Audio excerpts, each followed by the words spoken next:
It was the winter of 1777.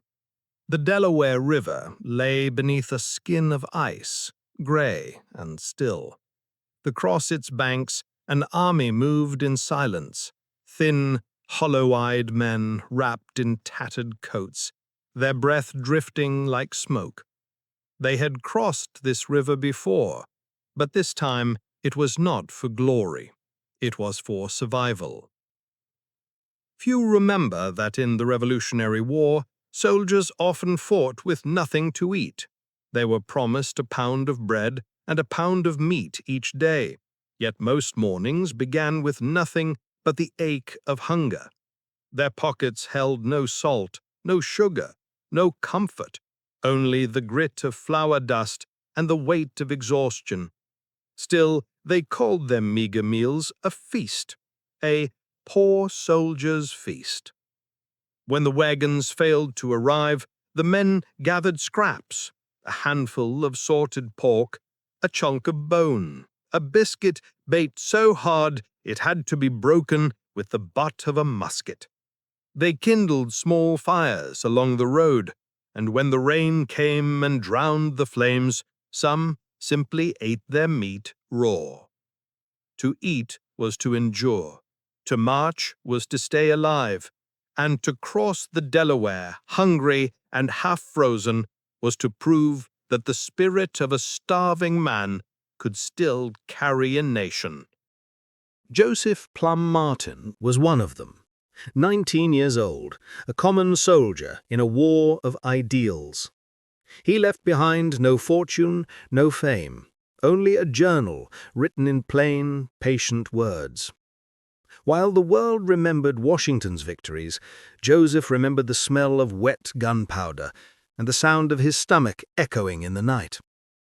He wrote that what frightened him most was not the enemy's muskets, but the cold, the nakedness, and the endless hunger. His diary tells us what official reports could not: that rations promised were rarely rations delivered, that 1 pound of meat was more often 3/4, half of it bone, that flour was drawn by weight but cooked by imagination, mixed with cold water, slapped on a flat rock and scorched on one side, that what passed for bread was little more than a paste of ash and hope.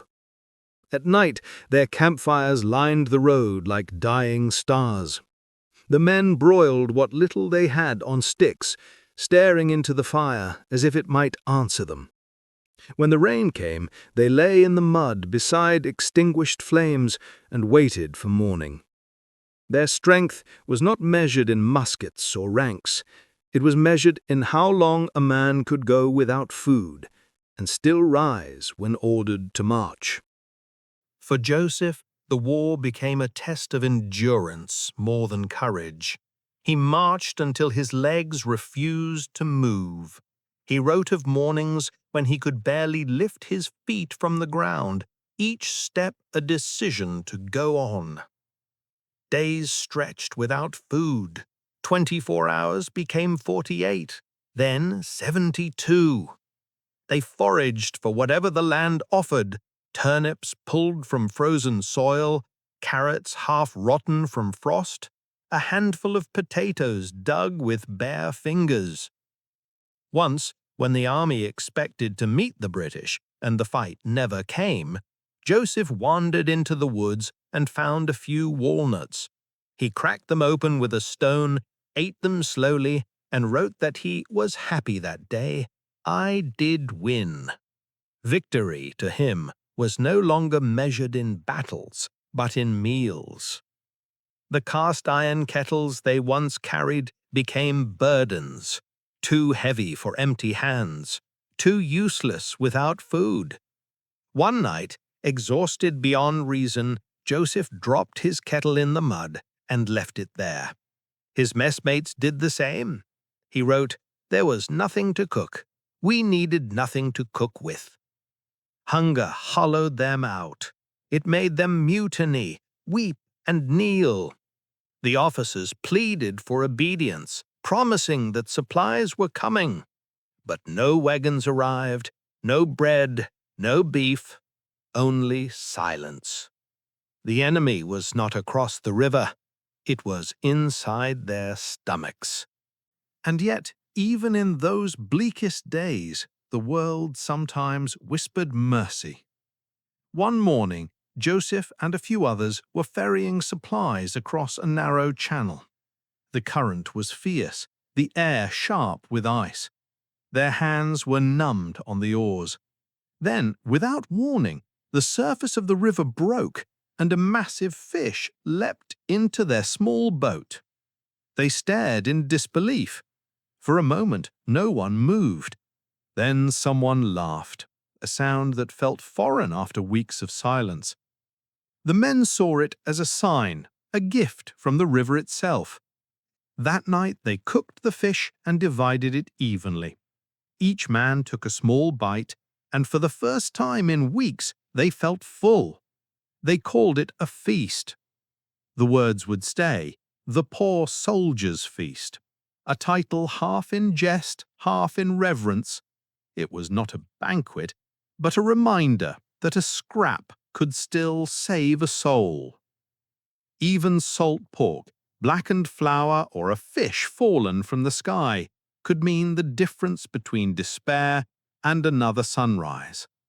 When they had food, they shared it. When they had none, they shared hope. And that, too, was a kind of nourishment. After 6 long months, Joseph's enlistment ended. He went home, thin as a rail, and found his family table heavy with bread, cheese, and laughter. For a brief time he knew comfort again, a bed, a roof, the simple rhythm of peace. But the war was not over, and when his term ended, he signed back on. He knew exactly what he was returning to: hunger, mud, exhaustion, and loss. He did not do it for honor. He did it because he believed the new nation could not be born unless men like him endured the suffering. His war was not about conquest, but perseverance.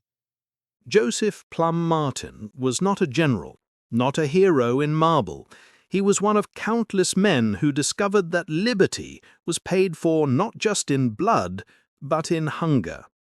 In his writings, he said little of victories and much of survival. He described what it meant to march on an empty stomach, to wake to frost, and still obey orders, to swallow hope when there was no bread to chew. And through his eyes, the revolution becomes human again, not a tale of triumph, but of ordinary endurance. In 1777, an army crossed the Delaware, not for glory, but to survive one more day. They carried muskets without powder, pots without food, and faith without reason. They marched on frozen ground, their bellies hollow, their hearts stubborn. They had no banquets, no bread to break, only the will to see the dawn. History remembers the generals and their victories, but the true foundation of that revolution was laid by men who learned that survival itself was victory. The poor soldier's feast was never about food. It was about faith, the kind that can make a starving man smile at a crust of bread and still call it a feast.